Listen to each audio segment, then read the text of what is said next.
এটা কি কন্ডোম এনেছো তো? না, আমার ওইসব ভালো লাগে না। আমি যদি প্রেগনেন্ট হয়ে যাই?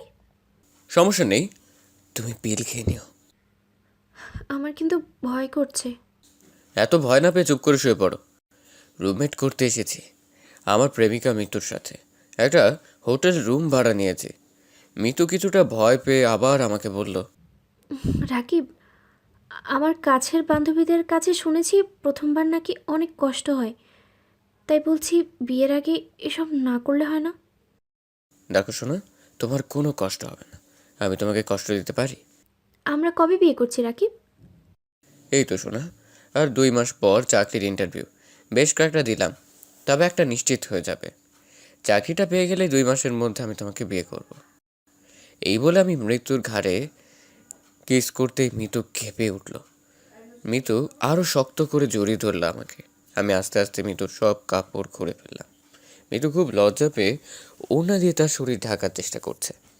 আমি আমার কাপড় খুলে মিতুর শরীর থেকে ওড়নাটা সরিয়ে ফেললাম। অতঃপর মিতুর উপরে ঝাঁপিয়ে পড়লাম। রাকিব, আর কতক্ষণ? আমার খুব কষ্ট হচ্ছে। এই তো জান, হয়ে গেছে, আর একটু ধৈর্য ধরো। রাকিব, আমার লাগছে খুব। সবশেষে আমি বিছানায় শুয়ে আছি, আর মৃত্যু আমার বুকের উপর। আমি মৃত্যুর বুকে হাত বোলাতে বোলাতে মৃত্যুর ঠোঁটে একটা কিস করলাম, কিন্তু অনেকটা বিরক্ত হয়ে উঠে জামা কাপড় পরে নিত। আমি উঠে কাপড় পরে নিলাম। হোটেল রুম থেকে বের হয়ে মিতুকে একটা রিকশায় উঠিয়ে দিলাম। মিতুর চোখে পানি স্পষ্ট বোঝা যাচ্ছিল, কিন্তু সেদিকে আমার কোনো খেয়াল নেই। আমি একটা টঙের দোকানে বসে 1 কাপ চা আর একটা সিগারেট খাচ্ছি। মিতুর সাথে রুম ডেট করতে পারায় খুশিতে যেন বুকটা চার চার হয়ে আছে। আমি রাকিব, এই তো সবেমাত্র অনার্সে উঠলাম, আর মিতু ইন্টার 2য় বর্ষের ছাত্রী। ছাত্রী হিসেবে যেমন ভালো, দেখতেও খুব সুন্দর। কলেজের প্রতিটা ছেলের মিতুর জন্য পাগল। কেমন বড়লোক না, তবে মধ্যবিত্ত পরিবারের মেয়ে। অনেক ছেলেরই মিতুকে প্রপোজ করেছিল, কিন্তু সে কাউকেই পাত্তা দেয়নি। একদিন বন্ধুদের সাথে চ্যালেঞ্জ করে কে পটানোর, এবং আমি চ্যালেঞ্জে জিতে যাই। মিতু বাইরের গোল চশমা পরা রাকিবকে ভালোবেসেছে, কিন্তু ভিতরে রাকিব সম্পর্কে মিতুর একটু ধারণা নেই। মিতুর সাথে রুম ডেট করার পর ইচ্ছে ছিল, আর আজ সেটা করে ফেললাম। হঠাৎ ফোনের রিংটং বেজে ওঠায় ফোনটা বের করে হাতে নিয়ে দেখি মিতু ফোন করেছে, কিন্তু ফোন করায় কেমন যেন বিরক্ত বোধ হলো, তাই ফোন কেটে দিলাম। আমার যেটা দরকার ছিল আমি সেটা পেয়ে গেছি মিতুর থেকে। আরও কত ভালো মেয়ে আমি পাবো। এদিকে মিতু বারবার ফোন দিয়েই যাচ্ছে, তাই ডাক করে ফোন রিসিভ করলাম। দেখতেই তো পারছো ফোন কেটে দিচ্ছি, তারপরও বারবার ফোন দিচ্ছ কেন? কি হয়েছে রাকিব? তুমি এরকম করছো কেন? কই কিছু হয়নি তো। ভাবলাম মিতুর সাথে আর একবার রুম ডেট করতে হবে, তাই ভালোভাবে কথা বলতে হবে। তুমি তো এরকম ছিলে না। যতই ব্যস্ত থাকো না কেন, একবার কল দিলেই রিসিভ করতা। আসলে চাকরির জন্য প্রয়োজনীয় কিছু কাগজপত্র জমা দিতে গিয়েছিলাম, তো তাই রিসিভ করতে পারিনি। আচ্ছা, আর এরকম হবে না। এই যে কান ধরছি। আচ্ছা ঠিক আছে। আর শোনো, তুমি কি পিল খেয়েছো? খেয়েছি। হ্যাঁ, ভালো করেছো। আচ্ছা এখন রাখি, পরে কথা বলবো। চাকরির জন্য কিছু কাগজপত্র জোগাড় করতে হবে। বাই। ঠিক আছে, বাই। কিছুদিন পর ফোন দিয়ে আর একবার রুম ডেট করার জন্য আমি তাকে বললাম। মিতু কিছুতেই রাজি হচ্ছে না। প্লিজ মিতু, শুধু আর একবার। না রাকিব, বিয়ের আগে আর একবারও না। আমার খুব ভয় হয়, যদি কেউ দেখে ফেলে তখন কি হবে? ঠান্ডা মাথায় মিতুকে অনেকক্ষণ বোঝালাম, শুধু আর একবার, তাতেও কাজ হলো না। মিতুর সাথে রুম বের করার সময় লুকিয়ে ক্যামেরা সেট করে রেখেছিলাম। সেই ভিডিওটা নিজেকে মেসেজ করে দিয়ে ভিডিওটা ভাইরাল করে দেওয়ার হুমকি দিয়ে ব্ল্যাকমেল করলাম। তাতেও মিতি রাজি হলো না। উল্টো আমাকে খারাপ শয়তান, বিশ্বাসঘাতক আরও অনেক কিছু বলে আমার বাবা মাকে তুলে গালি দিল। তাই রাগ করে ভিডিওটা ফেসবুক ইন্টারনেটে ভাইরাল করে দিলাম। আমি আমার বন্ধুদের নিয়ে ভাইরাল করা ভিডিওটি দেখছি আর হাসছি। নিমিষেই কিছুদিনের মধ্যে যেন ভিডিওটা সারা বাংলাদেশ ছেড়ে গেল। আর এদিকে মিতুর ফেসবুকে মেসেজ আসলো, ডার্লিং তুমি তো সানি লিওনের থেকে কম না, তোমার ফিগারটা সেই। এই বেবি, এক রাতের জন্য কত নিবা? ভিডিওতে তোমাকে দেখে আমি একদম পাগল হয়ে গেছি। এসব মেসেজের থেকেও বেশি নোংরা আরও অনেক মেসেজ এসেছে। মিতু বিছানায় একটি কোণে বসে বসে চোখের জল ফেলেছে। রাকিব তার বিশ্বাসের এই মূল্য দেবে সে ভাবতেও পারিনি। কিছুক্ষণ পর মিতুর বাবা ও তার ভাই নিতু রুমের দরজা ধাক্কাতে লাগলো, কিন্তু ভাবছে তার এই মুখ কিভাবে তার বাবাকে দেখাবে। বাবার যে অনেক স্বপ্ন ছিল টাকিনি সেই সমাজের বা মুখ দেখাবে কি করে? দরজা ধাক্কান আর মিতুকে রাগী সুরে ডাকার আওয়াজ বেড়ে যেতে লাগলো।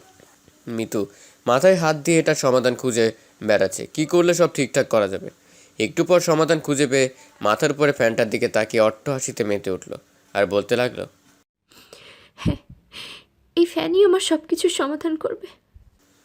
একটা ওড়না ফ্যানের সাথে বেঁধে দিয়ে অন্যের ফাঁসটা গলার সাথে সেট করে ফেললো মিতু। মিতুর গঙ্গানোর আওয়াজ পেয়ে মিতুর বাবা জোরে জোরে ধাক্কিয়ে ভেঙে ফেললো দরজা। ভেঙে ভিতরে ঢুকে দেখে মিতু গলায় ওড়না পেঁচিয়ে নিজেকে শেষ করে দিয়েছে। রাকিবের কাছে মিতুর এ খবর পৌঁছলো, কিন্তু রাকিব খবর পেয়ে একটু কষ্ট পেল না, কারণ তাকে তো এখন আর একটা নতুন মিতুকে খুঁজতেই ব্যস্ত। প্রায় বছরখানিক পার হওয়ার পর রাকিবকে বিয়ে দেওয়ার জন্য মেয়ে দেখা হচ্ছে। রাকিবের বন্ধুরাও মেয়ে দেখার কাজে ব্যস্ত। মোনালিসা নামের একটি মেয়েকে সবার খুব পছন্দ হলো। মেয়েটা দেখতে খুব সুন্দর, রাকিবেরও পছন্দ হয়েছে। খুব বিয়ের কথা পাকা করা হলো। ছেলে এবং মেয়ের মতামত এই বিয়েটা দেওয়া হয়েছে। বাসর ঘরে ঢুকেই রাকিব একটু হতভম্ব হয়ে গেল, কারণ মেয়েটা কার সাথে যেন ফোনে কথা বলছিল। রাকিব তাকে জিজ্ঞেস করলো, সে বলে তার একটা বান্ধবীর সাথে কথা হচ্ছিল। কিছুদিনের মধ্যেই রাকিব মেয়েটাকে খুব ভালোবেসে ফেলে। মেয়েটিও হয়তো রাকিবকে খুব ভালোবাসে। এভাবে ভালোই দিনকাল চলতে থাকে। আর রাকিবের 2 বছর পর রাকিবের বউ মোনালিসা প্রেগনেন্ট। রাকিব বাবা হতে চলেছে। মোনালিসাকে হাসপাতালে নিয়ে যাওয়া হয়েছে। কিছুক্ষণ পর রাকিবের কোলে একটি ফুটফুটে কন্যা সন্তান দেখা যায়। মোনালিসার কন্যা সন্তান জন্ম হয়েছে। রাকিব তার মেয়ের নাম রেখেছে টুসি। 8 বছর পর টুসি এখন 3য় শ্রেণীতে পড়ে। রাকিবের বউ মোনালিসা প্রতিদিন টুসিকে স্কুলে দিয়ে আসে এবং নিয়ে আসে। প্রতিদিনের মতো আজকে স্কুলে ঠিকই দিতে গেছে, কিন্তু আর ফিরে আসেনি। পরে জানতে পারা যায় মোনালিসার একটি ছেলের সাথে পরক্রিয়া ছিল। মোনালিসা তার সাথেই পালিয়ে যায়। এদিকে রাকিব কিরাই ভুলে গেছে। মোনালিসাকে টুসির কথা ভেবে রাকিব আর বিয়ে করেনি। টুসি এখন ক্লাস 10-এ পড়ে।